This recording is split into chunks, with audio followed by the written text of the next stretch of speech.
Well, good afternoon. My name is Ala McCoy. I am Director of Startup Support at the University of Maryland UM Ventures.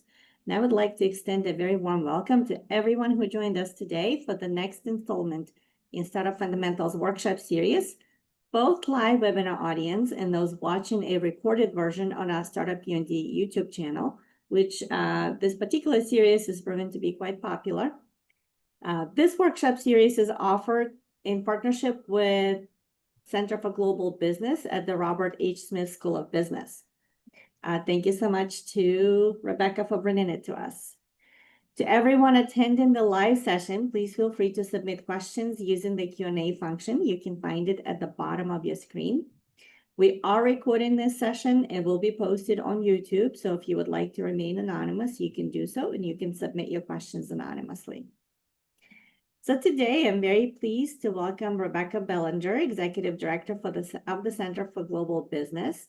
Thank you so much, Rebecca, for bringing this fantastic webinar series to us. And Rebecca will introduce our speaker and the topic of discussion for today. Fantastic. Good afternoon, everyone. Ala, thank you so much for the warm welcome. The Center for Global Business, we're delighted to work in partnership with UM Ventures and to bring one of our stars from our network, Kelly Green, to the University of Maryland community. So to start a little bit about the Center for Global Business, we are the hub of international business and global mindset education at the Smith School. And we are also home to the Title VI Cyber Grant at the University of Maryland. The center serves as a national resource for international commerce in the state of Maryland, specifically in regard to training and preparing students, companies, including startups, and current and future business leaders to compete successfully in the global marketplace. And as I said, again, we're really proud to work with UM Ventures to deliver content to the startup community to educate founders and small business leaders alike on the pathways to international markets. So I'm pleased now to introduce my friend and colleague, Kelly Green, who is zooming in from upstate New York. Kelly is president of Harvest Global Trading, LLC, and leads training and consulting on global trade for clients around the world. With over 30 years of professional experience in global trade in both the corporate world and as an entrepreneur herself, she is very well versed, as you will hear, in all areas of global trade. She also serves as a certified senior business advisor with the North Central Small Business Development Center, SBDC, in Syracuse, New York, and as a member of the Board of Governors for NASBITE International. She holds the NASBITE International certification of CGBP, or Certified Global Business Professional, which you too can study and qualify for. She also holds an MBA in International Business from the Rochester Institute of Technology and a myriad of other qualifications that make her the perfect choice to lead today's webinar on protecting your intellectual property. Kelly, we have had so much fun hosting you for this webinar series, and I know this is the last one for the academic year. So for the final time, Kelly, over to you.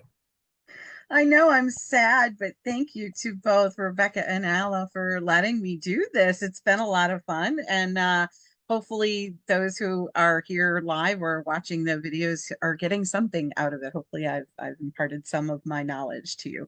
This topic is maybe one of the most important, maybe the most important topic in global trade.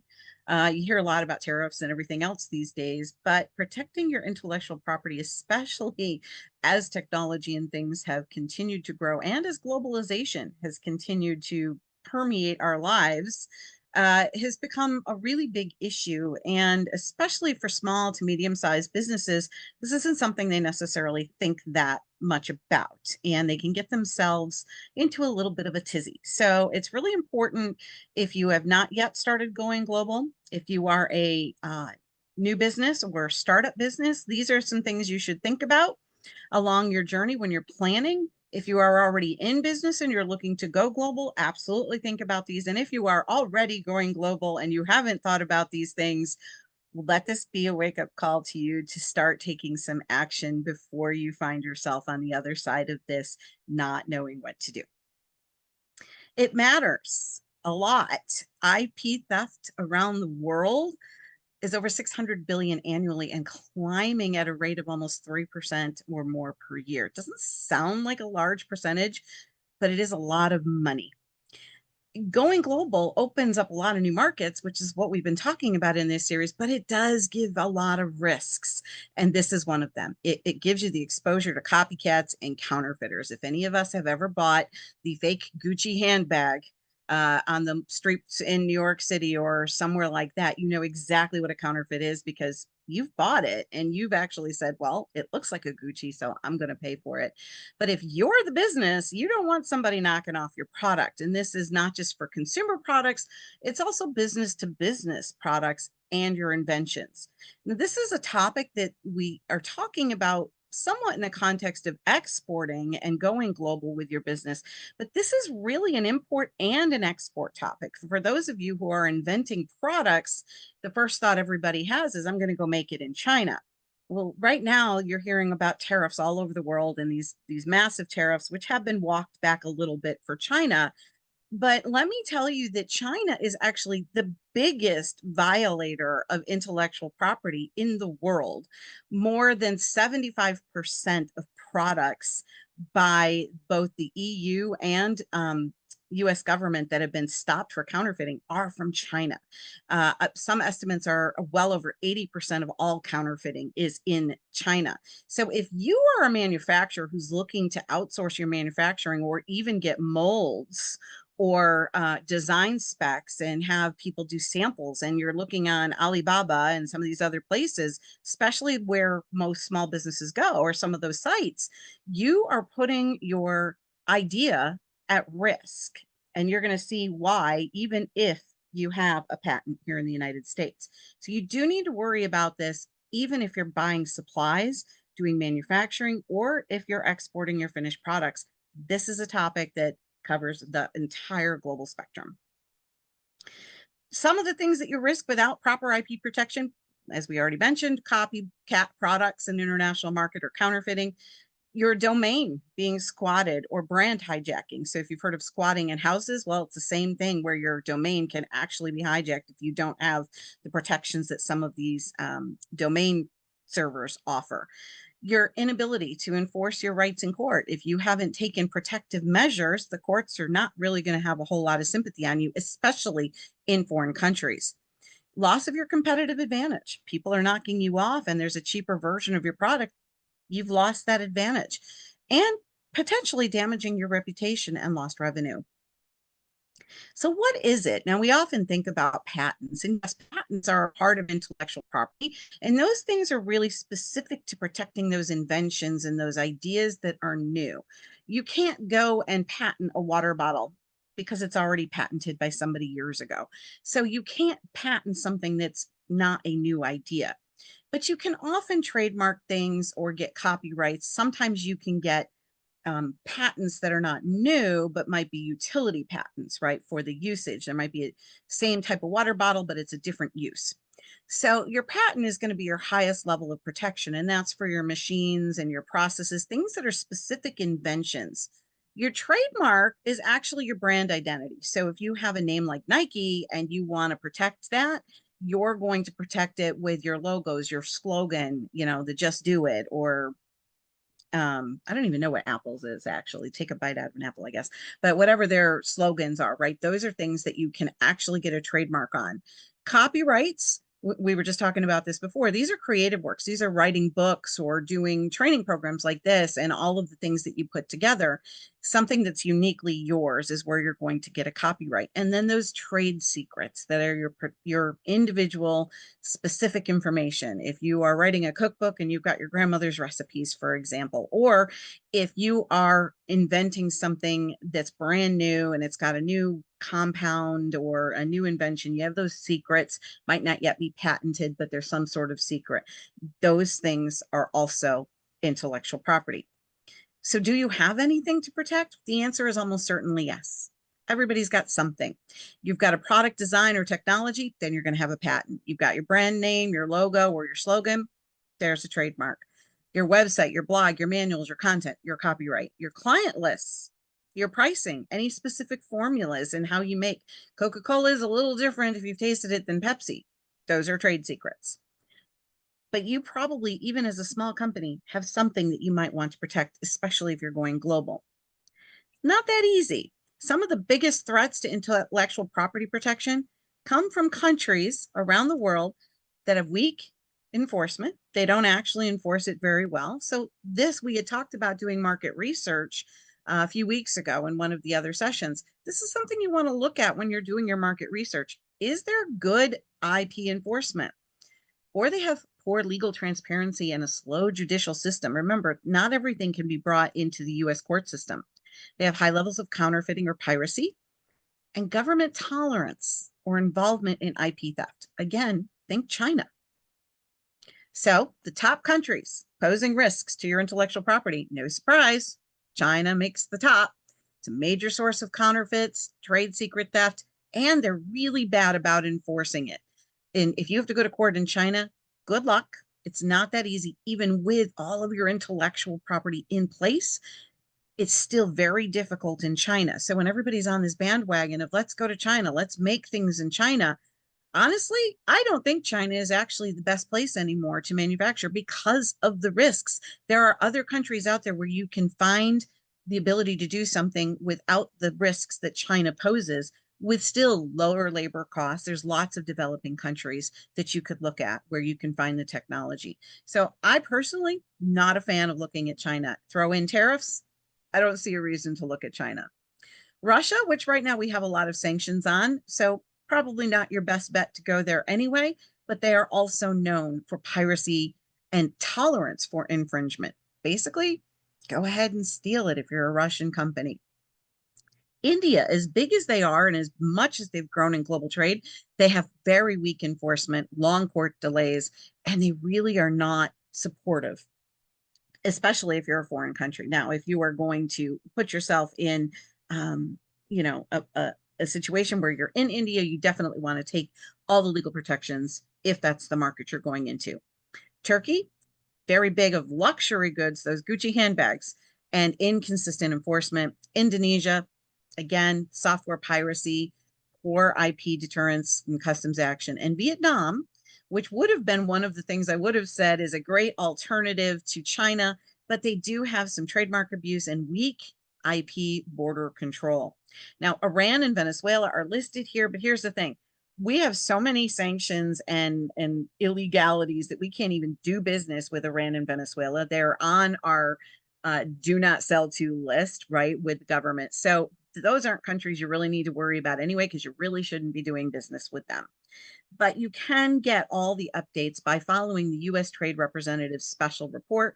This is updated regularly. You can find this on the U.S. government's website, and it is a priority watch list, and they will update this regularly with countries that they're looking at where IP risks are, because this is likely to increase, not decrease, especially with technology. Some of the key threat types we've already talked about: counterfeit goods and piracy, trade secret theft, and cyber espionage, patent validity disputes, lax enforcement or corruption. I know there's no corruption anywhere in the world, but there is. And state tolerance or foreign government tolerance of infringement for their own national gain. Interesting thing that a lot of people don't know.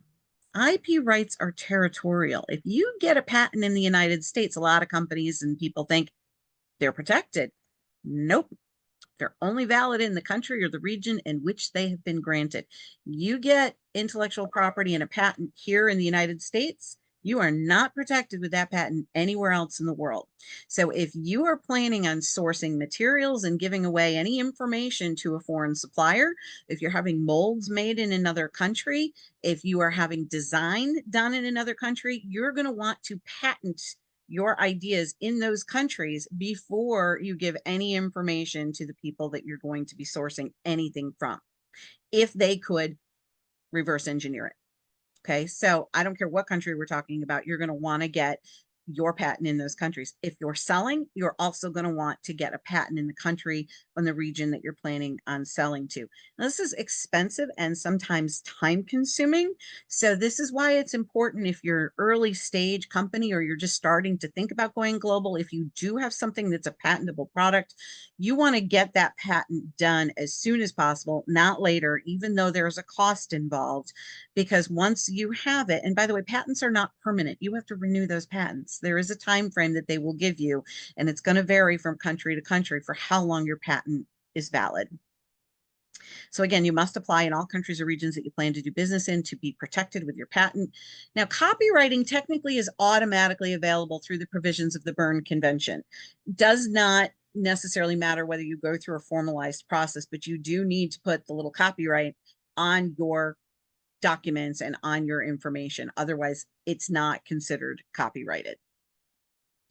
Famous marks have automatic protection. Now, this would be Nike, something that is well known, their marks and their logo, they have an automatic protection. But you're a small business, so chances are yours wouldn't until you become a really big and famous company.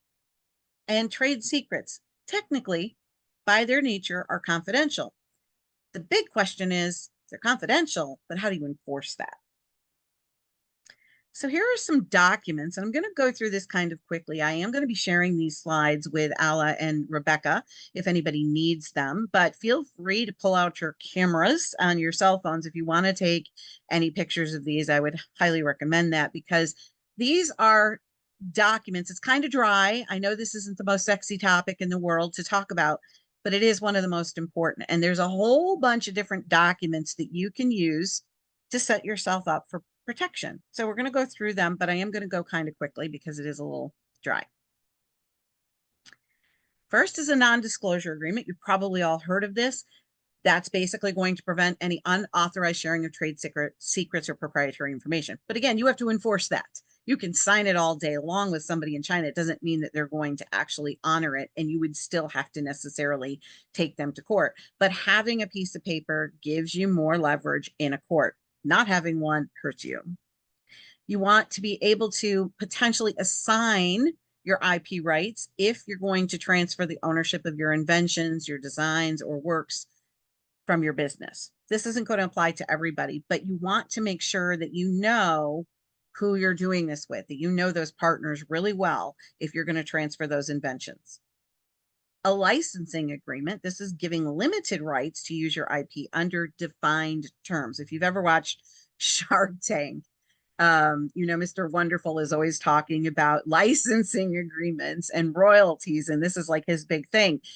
This is where you're going to say, listen, I'm going to license this product to somebody else to manufacture and do it. They're going to pay me royalties, but you want to make sure you've got an ironclad agreement. Your technology transfer agreement controls how that knowledge, that technical knowledge, and your processes that you've patented are shared with your partners abroad. This would be both manufacturing as well as something that you may be selling. And a non-compete agreement. Now, these have gotten a lot of attention here in the United States in recent months and years because a lot of sales reps at companies, right, employees have had non-compete agreements. You work in sales for a company, they say, no, you can't go to one of our competitors for a period of time. And this has been taken up in a lot of the court systems and the Supreme Court, and there's a lot of questions about whether non-competes are legal, specific with employees. But each country is going to have different rules about a non-compete agreement as well. So you need to do your homework and research this.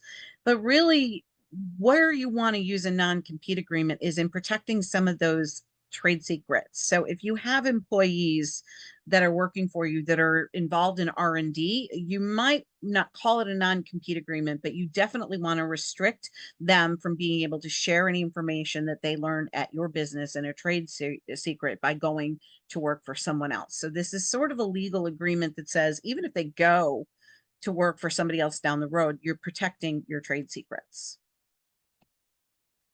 Your confidentiality clauses in your contracts, you're going to put it in your supplier contracts, your distributor contracts, any partners, anything that's going to protect your sensitive information.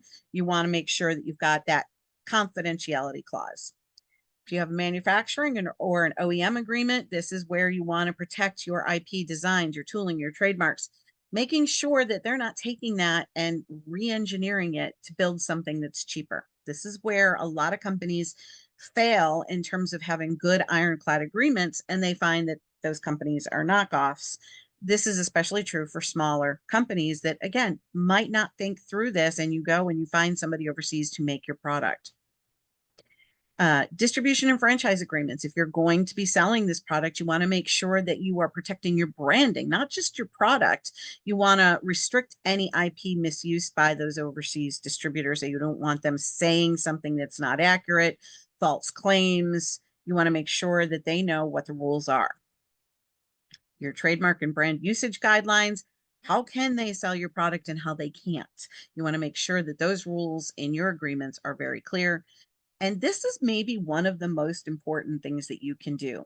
Recording your trademarks, your patents with customs agencies around the world so that they know who has the patent. And this is how they can stop those counterfeit imports and exports, and why you see so much from China, because a lot of these companies who are sourcing from China, especially bigger companies, have registered their trademarks and their patents. So now the customs authorities know what to look for. So this is one of the biggest ways that you can take something that you've already gotten in a trademark or a patent.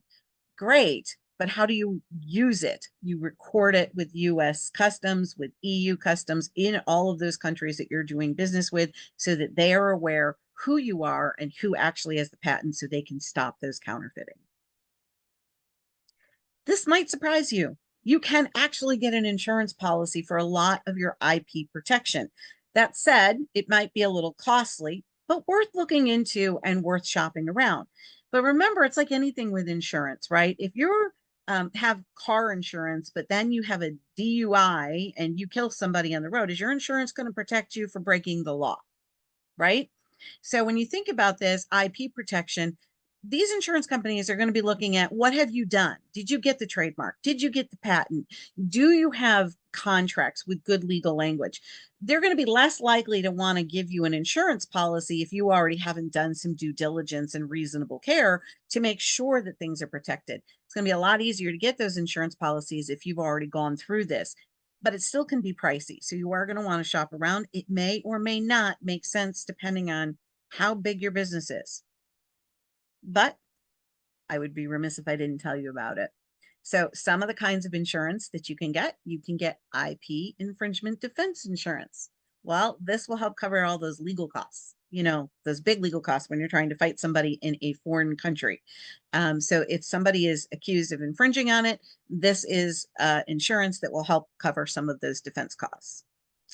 IP enforcement insurance. Now, this would help pay for the litigation and enforcement when you need to pursue somebody who is violating your patent or other IP. Your contractual liability insurance. This is going to protect against liability for those clauses that you put inside your contracts, right? Warranties, indemnities, and things that they may have violated. So this is an insurance policy that will help go after those people who have basically breached your contract. Your media liability insurance, this is covering those issues related to content creation, those things with your copyrights on them, trademark violation, things in advertising and media. Oh, love it, right? Cyber IP hybrid policies. This is going to protect you, give some protection when IP theft or infringement is tied to those data breaches that you hear about on the television all the time, and cyber attacks. Again, you want to make sure that you have good protocols in your data and your computer systems, so to avoid some of this. Otherwise, they're not going to want to insure you to begin with, but you do want to have this kind of protection, especially if you are operating in a digital format. Your patent litigation insurance specifically covers those legal costs associated with defending your patents. And trademark copyright protection policies, again, it's focused on managing your risks around the brand issue, counterfeiting, and unlicensed use of creative work. So that's a policy that you can also get. Again, you want to price these out to see what makes the most sense and if the insurance makes sense.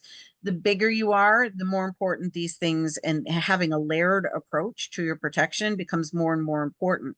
So I want you to realize that if you're a small business or starting out, this is not meant to scare you. I've said this about other things as well.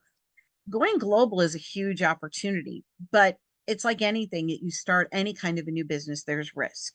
These are the kinds of things that even domestically, frankly, somebody could pirate your product. That's why people go for patents. So you want to make sure that you do a layered approach. And as you're a smaller company, take on some of the things that are a little easier to do with those contracts, right? And making sure that you've got language in your contracts. You might not need to get all of these insurances, but as you grow and as you expand your footprint, either in your sourcing or in your selling, you're going to want to keep adding things to it. This isn't a one and done. And as things keep evolving in the global world and in technology, you want to be on top of this, because the last thing you want is for something that you've worked so hard for to get stolen. Some of the insurance, this is not an exclusive list, by the way, but here are some of those that do play in this space. The UK-based CFC Underwriting, you've got Tokio Marine, Axis Capital, you probably heard of that one, Aon and Marsh, which has Lloyd's of London. And then you can also get the Intellectual Property Insurance Services course. It is a US company, but it does offer global reach. There are others out there as well. This is just to give you some ideas of places that you might want to start with, the bigger names, if you will, in the industry that you could go to for some quotes if you were curiously interested in doing this. So some of the considerations before you get insurance is the geographic scope. Again, if you're going to be in one country, then that's probably going to be a lot less expensive than if you're selling in 20 countries, right? So you want to confirm the coverage to the countries where you're planning on operating or exporting or sourcing. If it's just one country today, you're going to want to make sure that you're adding new countries as you start going into those countries. Again, it's one of those things that people forget. They think, oh gosh, I have all of this coverage and now I'm going to go into a new country, and they haven't thought through that yet. So you want to make sure that this is on your radar. You want to also make sure that the policy covers the specific rights that you need. What are you trying to protect? If you have a patent, you absolutely want to protect that. Not everything is patentable. You may not have a product or service that is patentable. So you want to make sure that you're not paying for a policy that's covering a patent that you don't have. Litigation thresholds. Again, some of these policies require minimum damages before triggering the enforcement support. It's like anything else, you know, there's deductibles in your medical insurance, right? And everything else. So there are some thresholds with these policies as well. But this is a mitigation, not only to help you, because honestly, fighting things globally can be extraordinarily expensive. So you want to make sure that if you are doing any kind of volume of business, this is something to seriously consider. This would potentially be a lot cheaper than fighting this on your own. And if it's a pre-existing condition, right, just like in medical, it's not usually covered, it's generally not covered. So you want to make sure that you do your due diligence and your research. Is this something that I'm going to need based on the risk factors of the country and the volume of business you're going to do? So when we had talked about market research a few weeks ago, you know, doing the research on the country. Is this a good country for doing business? What are the IP risks there? If it's a generally low risk country, you may not need to do as many layers. I always say do as many layers as possible, especially if they're inexpensive. Do the ones that do not cost you a lot of money to make sure that you've got them, but you might not need insurance if it's a low risk, right? So that's where you might be able to save some money. You have to do your due diligence and ask the questions of, is this worth the money, right? Based on the risk level and the volume of business. So I know that somebody's going to ask this, so I would be remiss if I did not talk about artificial intelligence, because there's this big conversation, right? AI. We're all worried about tariffs these days, but AI is this other big topic, right? Could AI steal your intellectual property? Could it have a negative effect? We already know the answer is yes. There are some threats. And the problem with AI is it's so new. Nobody has yet figured out actually around the world, like what is the right regulation for this and how to do this. So before we dive too much into this, what I want to say about AI is, listen, it's a new technology, and I'm going to date myself here, but back in the 90s, we didn't have cell phones. We didn't really have the internet, right? So imagine if you're young, you have no idea what I'm talking about because you're thinking that's like the dinosaur age. But if you're of a certain age, you remember landlines, you remember there was no cell phones, you remember there was no laptops. And if there was a computer, it was this monster that took up your entire office, right? So look at where we've come from. And as we've evolved to this thing called the internet that back in the 80s was brand new, and then it just kind of blossomed. But those people who were around in the 50s and 60s, there was no internet. We've adapted to the internet. We will adapt to AI. So I always tell people, while there's threats like anything else, you need to be aware of them. You need to figure out how you're going to handle that, even in the absence of countries that may not have regulations yet, to be aware of these things. Again, having those other things in place so that you have that layer of protection that you can go after people who might be using AI to steal your intellectual property.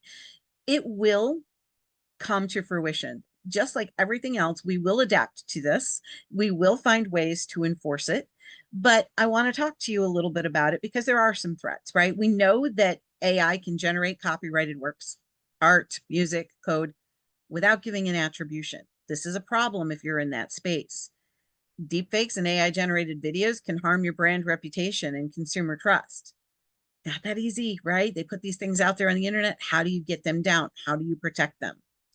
It can be used to automate counterfeiting and replicate product designs at scale.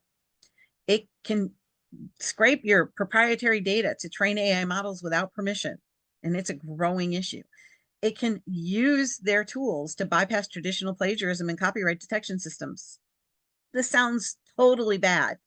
And legal and regulatory frameworks, as I mentioned, they're struggling to keep pace with AI capabilities. How do you protect yourself from this? This is the issue that people have not yet figured out. But again, if you have copyrights on your items, if you have trademarks and patents, if you know that somebody is doing something against your brand or stealing that, with those things that you have, you can take them to court. It's going to be a challenge for a little while as the courts struggle this, but not having anything in place will mean that you are opening yourself up to this particular threat even more than some of these countries. And then you have nothing to use for your case in a court. So again, make sure you put some layers of protection in for you. Now, I just told you how AI can be a threat. We all know that. But guess what? It can also help you. There's a flip of the coin. There are some things you can use AI for to help you protect your infringement. You can use an AI scan on e-commerce, social media domains to see if somebody is using your intellectual property. You can do a trademark and patent watch and get alerts for similar filings globally. So if somebody's trying to rip off your invention and file something globally, you can set an alert with AI. Risk assessment. You can identify those risky markets, partners, and contracts. A lot of research available via AI. You can use blockchain plus AI to verify ownership and the province of digital IP. You can use smart contracts. It's going to automate your IP licensing and your royalty enforcement and portfolio management. AI tools optimize filings and renewals. So there's a downside to AI, but there's also an upside. And what I'm going to tell you is look at the upside, use the upside. By using the upside, you will help mitigate some of those things on the downside because you're going to find it way before you get surprised. You want to make sure that you're ensuring data privacy. You want to address any false positives and verify your jurisdictional enforceability as well when you're finding these things out. Now, what are the legal protections for you around the world? And how do you go about enforcing? Because every country is a little bit different. And that is absolutely true. Every country's got their own rules, their own court systems, but there are some agreements in place. So we're going to talk a little bit about WIPO or WIPO.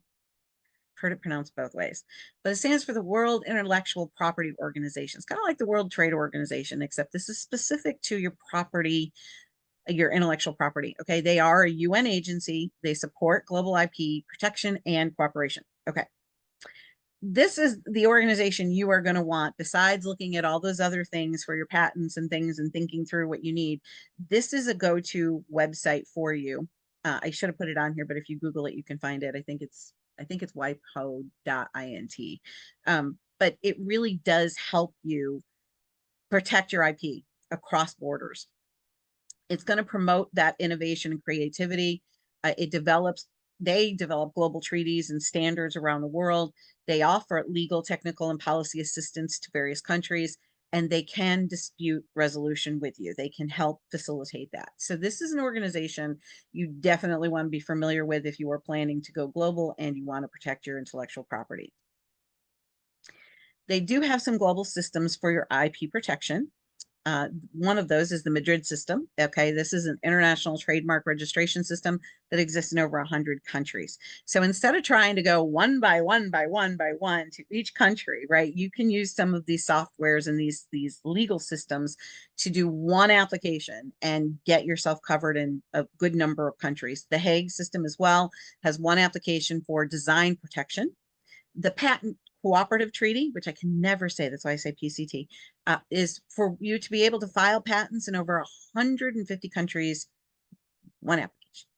Yes, there's a cost to all of this, but it does streamline this for you. So again, this is WIPO. This is why you want to go onto their website and use some of their tools.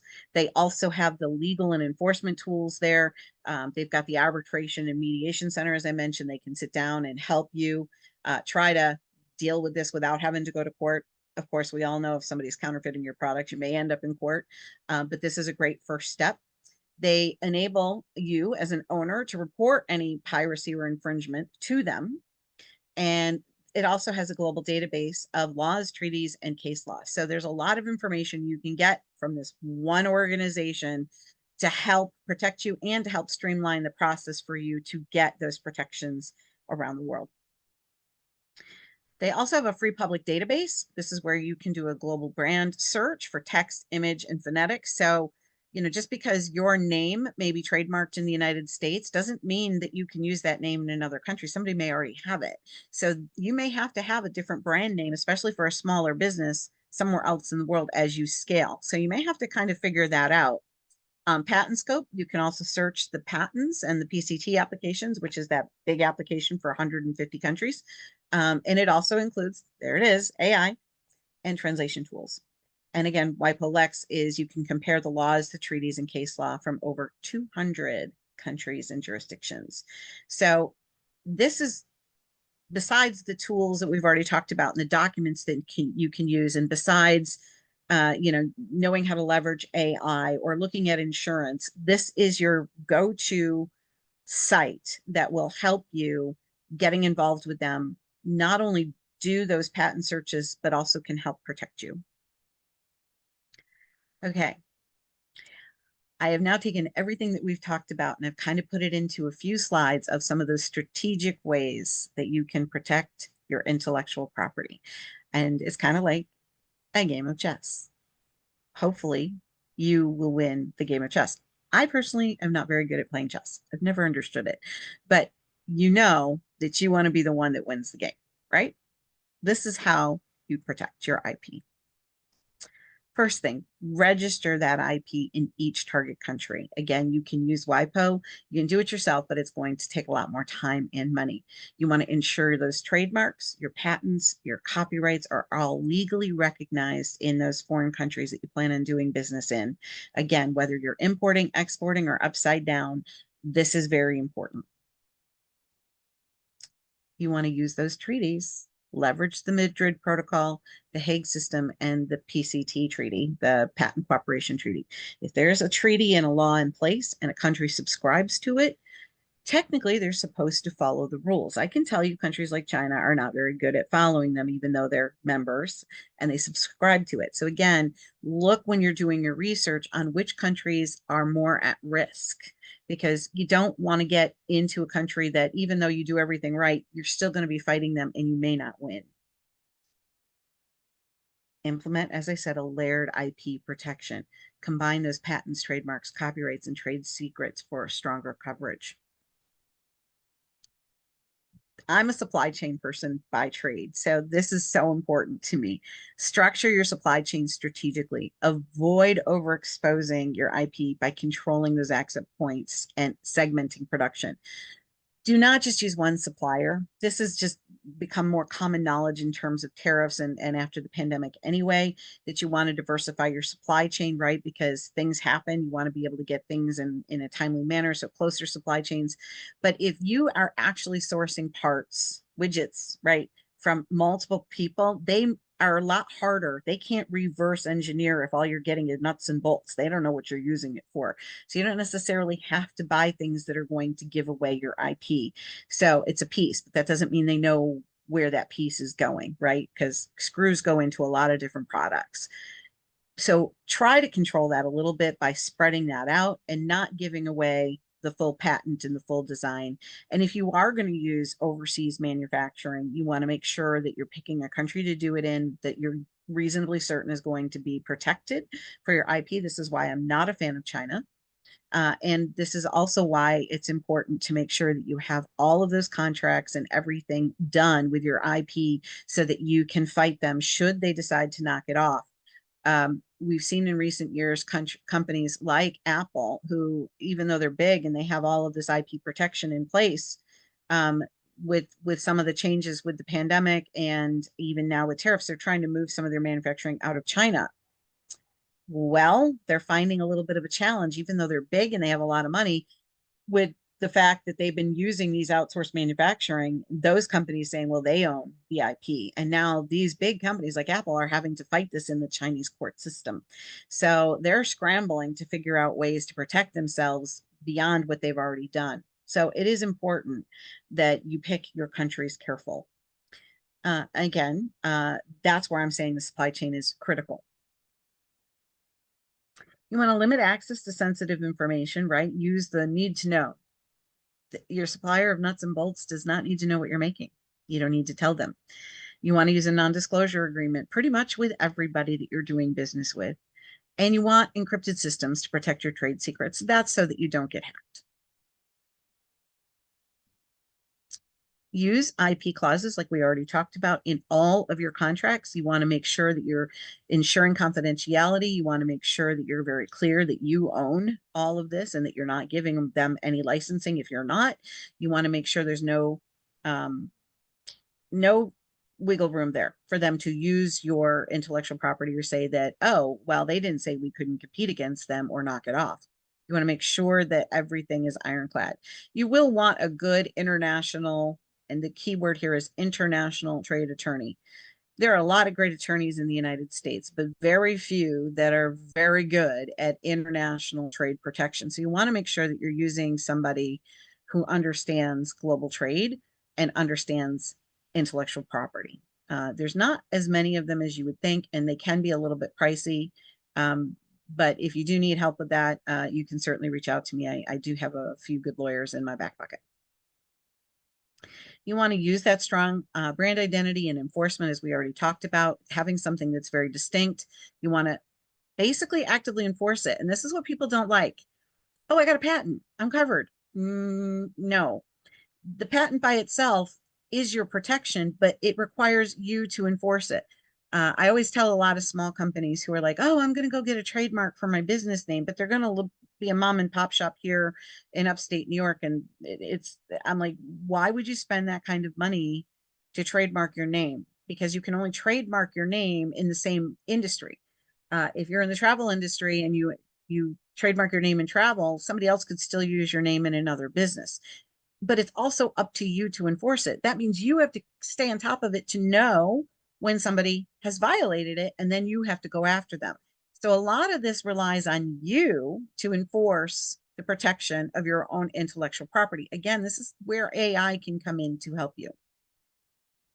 You want to monitor markets, international markets, for what's going on. And if somebody has knocked you off, you want to track online platforms. You want to go to trade shows. And when you're at a trade show, walk around and make sure nobody's trying to steal your intellectual property. And you want to track those imports for unauthorized IP use. Again, registering with customs authorities. Any IP you have will help to cut down on that. Use technology safeguards, digital watermarks, anti-scraping tools, and IP monitoring software. And use AI strategically to protect your IP. Again, it can be a threat, but it can also be an opportunity. You can leverage the AI tools to detect counterfeit products, monitor any online abuse, and flag unauthorized uses of your intellectual property. You want to conduct IP due diligence on your partners. This is really important. People don't do this. You have to vet those foreign suppliers. You want to make sure they're not on anybody's hit list and that they've done anything like this in the past. So anybody you're using as a supplier, a manufacturer, or even those people that are going to be distributing your product in a foreign country, you want to do a really good vetting process on them. It's all part of that market research. You want to enforce swiftly any infringement when it occurs. You want to take prompt action, and you want to make sure that you are making a statement with it, right? You want to make sure it's very public so that other people get the hint that you're serious and you will take them to court. You want to train your personal staff and those partners about your IP obligations. And again, when you're hiring employees, remember you have trade secrets. You have people who are engaged in research and development. Something people don't think about enough is your employees in terms of IP protection. You want to make sure that you have ironclad agreements with those people, that what goes on in those walls stays in those walls. They do not get to take that with them. And having those agreements with your employees as well, so that if you ever did have to take them to court, if they went off and decided to start their own company and compete against you, they can't do that if you have good ironclad agreements. Build relationships with local counsel. This is where, if you're doing business in a foreign country, it makes sense for you to have somebody in your back pocket that is there, somebody who understands the legal system and can help expedite that enforcement should it happen. And this is also something that companies often don't do. It's kind of like they wait till something happens and then they let their fingers do the walking on Google to find a lawyer. Well, that's the wrong time to be looking for a lawyer. You want to be having that already set up so that you know when you're going into a foreign country, either for buying or selling, that you know who to go to should you have an issue that you already have built a relationship with and that you trust. Again, consider the IP risk insurance, but again, you're going to need to really weigh the costs about that insurance and whether or not you're doing enough business or what the risk factors are. Because again, it's another cost, especially to a small business, that might be burdensome. I'm not going to lie, I should have given credit here, but I'm going to tell you, I actually stole this quote off of the WIPO site because I laughed so hard when I wrote it. And when I read it, and it said that imitation is the most sincere form of flattery, right? We say copying, but if having good intellectual property can reduce your chance of being flattered. You don't want somebody copying you. That's really the bottom line here. It's not really flattery if they're stealing your invention and they're making money off of your hard work. And intellectual property is the most important thing that you have. No matter what it is, you want to protect that at all costs. Yes, you want to be in business and make money, but you want to make sure that you're not making money and putting yourself at risk at the same time. So this topic, I realize, is not the most entertaining topic, but I'm hoping that I've given you enough tools in this to be able to say, okay, there is a lot that I can do without spending millions of dollars. There's a lot of resources out there. There's lots of options out there for when I go global to make sure that I'm protected. We know that a lot of companies go accidental global. Somebody calls you up and they place an order. Well, it's okay, except that you want to make sure you know who you're doing business with at all times. I don't like to scare people in global trade about all the things that can go wrong because I want people to do global trade. I know that the opportunities exist for you to do wonderful things with your products and your services around the world. Far too few in the United States are going global. We know that only 1% of all companies that could be exporting today from the United States are. Only 1%. That means there's 99% of you out there that already exist, and those of you who are starting up that could be going global and expanding your reach, creating jobs here at home, and also creating more wealth for yourself. I mean, it's a wonderful opportunity, but doing it right will save you a lot of headaches and a lot of problems. And so at the end of this series, I want to say I was not trying to scare you with this. I was not trying to scare you with some of the other regulations and things that we talked about in the past. I don't want to scare you. What I want to do is give you the tools and the resources so that you know you can do this. And there are things out there that you can do to protect yourself and have an incredibly successful journey with globalization and, you know, retire on a beach in Tahiti. I mean, that's my goal. It might be yours as well. But I love this quote, right? You don't want somebody to copy you. Not here. I mean, you always want somebody to copy your hairdo, maybe, but you don't want them to copy your product. So with that, my information is on the screen. And of course, Alla and Rebecca know how to reach me. Should you have any questions, I'm always open to try and answer them. And if I can't, refer you to somebody who can. Again, these slides will be made available to them to share with you if you weren't fast enough to take pictures of all of the things. There was too much on some of these slides. Like I said, it's a little bit of a dry topic, but I think it's a really important one. And so with that, I'm almost afraid to ask for questions. This Thank is a you topic so I'm much, afraid Kelly. to ask for. Kelly, fantastic, fantastic. I sort of feel a little bit breathless right now because of just the breadth and the depth of the information you have been able to share about this, again, like mission critical topic. It is, We but have it's a boring. first question. It's also boring. It is not boring because we have our first question already. Our first All right. question is, well, first of all, this is a great informative session. Thank you. How would you recommend that someone can get the name of a few trade attorneys? Well, you can find a lot of trade attorneys in Washington, D.C. That's where most of them hang out at the big trade companies. If you just do a Google search, you will find lots of great trade companies in Washington, D.C., New York City, and all of the big places. Those are those big attorneys, and they're going to charge you $400 or $500 an hour. I have a few. I can tell you, I'm going to throw names out while I'm here, and they don't know I'm throwing them out. So hope they don't get mad at me. But John Yormick, who is in Cleveland, Ohio, he is a fantastic trade attorney. I know he also has an office in Florida, but it really doesn't matter. I always tell people it doesn't matter where your attorney is as long as they're good, right? He's not going to be nearly as expensive as the people in Washington, D.C. and is very good at what he does. And Adrian Braumiller, who is in Dallas, Texas, and also has a consulting division that one of my colleagues works in. But she also actually, it's funny, I've worked with her office recently because I have a client at the SBDC who did not do this properly with IP, got a patent in the United States, and then went to have somebody design the product in China, who is then filed in China under his name. And so it was filed, but it wasn't approved yet. So I said, oh, red flag here. So Adrian Braumiller actually has an attorney on her team who is Chinese, who actually is licensed in both China and the United States.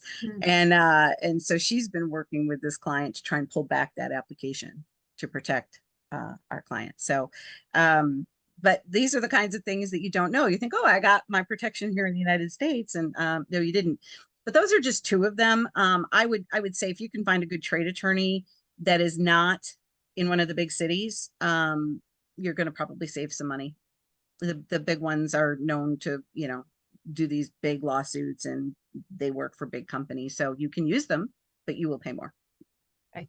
And Kelly, that brings us to another question. So we have two more questions that are already in the Q&A section. I see that there might be a couple of attendees who have your hands raised. Given time, I'm going to ask you to go ahead and put your questions in the Q&A because I think that's going to be the most expedient way to get your questions answered during this live session. So Kelly, going to another question is really touching on exactly what you just said about funding. How do you pay for this? So the question is, insufficient funding is very common in small companies. How do these companies get the funding to get international IP protection? Yeah, and there are some loan programs, as we know, the SBA has international export working capital loans, and some of those might be able to be used towards some of these intellectual properties. That's really something you have to kind of look into. But there's also trade organizations in various industries that might also have grants or I hate to use the word grants because everybody wants a grant, and there's not as many as people think out there. Just letting everybody know. Okay, I work at the SBDC. First question out of everybody's mouth is, I want a grant. Like, yeah, so do I. I have yet to find one for myself. But certain trade industries also sometimes have affiliations with lawyers or with other trade groups that are in that industry. So sometimes they have discounts and sometimes they offer financing as well. So it really depends on what industry you're in and where you can get the funding. If you're in food and food exports, for example, you've got Food Exports Northeast and Midwest, and you also have SUSADA in the South and WUSADA out in the West Coast. They all have lots of funding to help exporters, and some of that funding may be able to be used for some of these things like intellectual property protections, legal, and marketing and things like that. So it's really about doing your homework in your industry and seeing what is out there. But you may have to get a loan.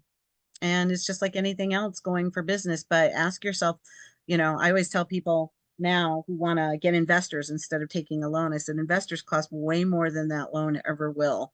Because as your business increases in value, those investors are going to be harder and harder to get rid of, and it's going to cost you more than the interest on a loan did. So if you're serious about going global and you want to make sure that you're protected, again, it's a layered approach. Some of these things aren't going to cost you as much. Having good contracts with clauses in them. You can have a boilerplate template as long as it meets the standard in each country you're doing business with and meets legal muster. Then you can have a boilerplate template that you modify as needed that can have some of that language in there. So some of it is a one and done or close to it. And then, again, if you go through WIPO to do a patent in 150 countries, it's a one-time cost. I mean, you will have to potentially renew your patent based on how long it's valid for. But it's not like trying to go individually to each country, which I think is going to be more costly. Great. And our final question, thank you, Kelly. Will you speak to IP protection in terms of software development? You mentioned diversifying. Would the same apply in the development world? Yeah, absolutely. Software and anything like that is really important for you to get your IP protection. And again, whether or not it meets the patent criteria is whether or not it is actually something new. So we talk a lot these days about different apps. You can't patent an app.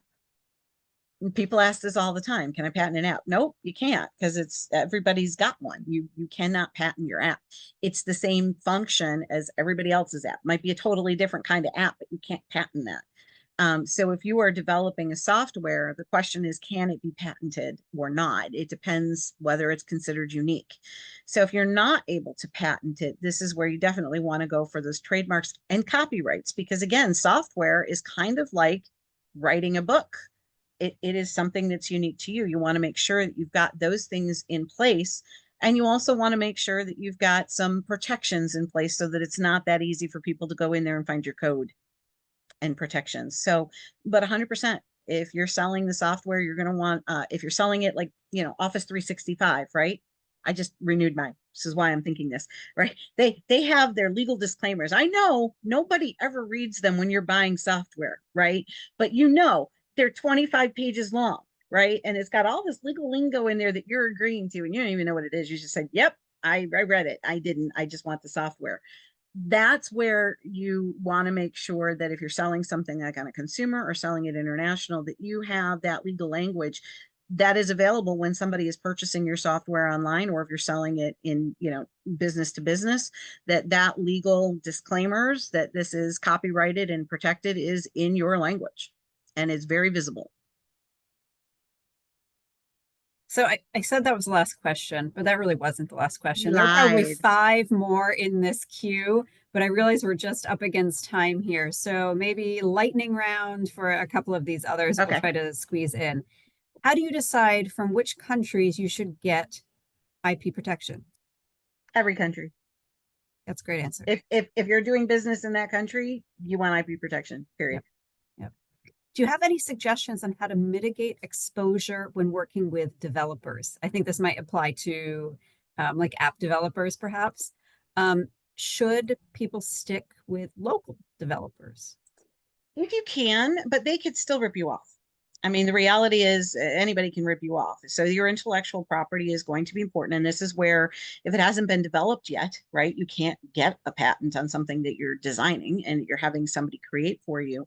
So this is where you have to have a contract with them that clearly states what you're hiring them for. You're paying them to develop this thing, and that you own the rights to it and that they do not, and have that non-disclosure agreement and all of the legal language in the contract. That is going to be your best way, so that if they then turn around and, like this guy in China with this client of ours is trying to say, oh, well, I designed it, it's mine. No, she didn't have a contract in place. She had a couple of emails, but she didn't have a legal contract. So that's why we're trying to pull the patent back. Contracts are critical in business. If you're doing any kind of design or outsourcing, you want to make sure that you've got everything documented in writing, that you own it. Great advice. Does the STEP grant support IP protection or patent applications? I do not know, but That's I'm going to gonna, be state specific. So here yeah, in Maryland, for example, the answer would be no.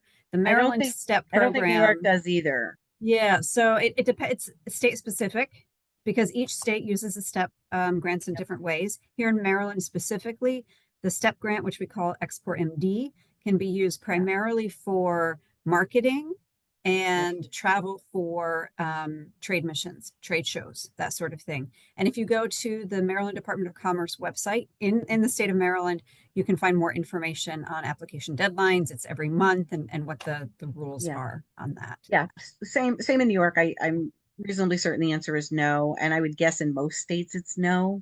Probably no. Um, Yeah. but it's worth That looking into. the end, it doesn't mean that there are not other pockets of funding Correct. that are available from the state, perhaps to support. It's a matter of finding it, right? Absolutely. And Yes. Kelly, the last question is a dinger, a ringer. I'm not sure what to say here. Uh-oh. It's a doozy. Maybe that's what it is. It's a Oh, doozy. great. So we That have was good. an individual who has a product that's being sold around the world, and he is not getting the proceeds and royalties. Ah, Yeah. oh, okay. Not So funny. he, I'm just saying, of yeah, course. not Okay. great. I know. So he has planned to file a new copyright around the world in many countries for both the original product and a future newer version. Hmm. So WIPO can help with trademarks. Do they help with copyright? That's the first question. Second question, for someone like this person who is unfortunately already having this problem with the product being exploited, IP not being protected around the world, would it be better to work with one large law firm directly that has offices, all over the world to try to recover money, or try to have a separate attorney in every country where he's experiencing the IP theft? Okay, so WIPO should be able to help with copyrights because again, copyrights are automatically protected, right? You don't even have to necessarily register a copyright. If you've got the little copyright logo on it, you've got protections. And so that still falls under all of the laws and everything that WIPO is involved with. So they may be able to do the arbitration with you and help, which would be a lot cheaper than a lawyer. And in this case, a large law firm that has extended reach, it's going to be pricey, but honestly, going to each individual country is going to be expensive as well. If you have one large law firm that has the ability to service all different countries or most of them, it might be a little more streamlined than trying to get lawyers independently in each country to actually talk to each other. Once you win in one country too, they can potentially use that as leverage in other countries. So I would think having one lawyer that can potentially help you, or law firm that can potentially help you on a global basis might be, and even if they don't have offices around the world, like I said, Adrienne Braumiller, she doesn't have offices necessarily around the world, but she's got contacts around the world.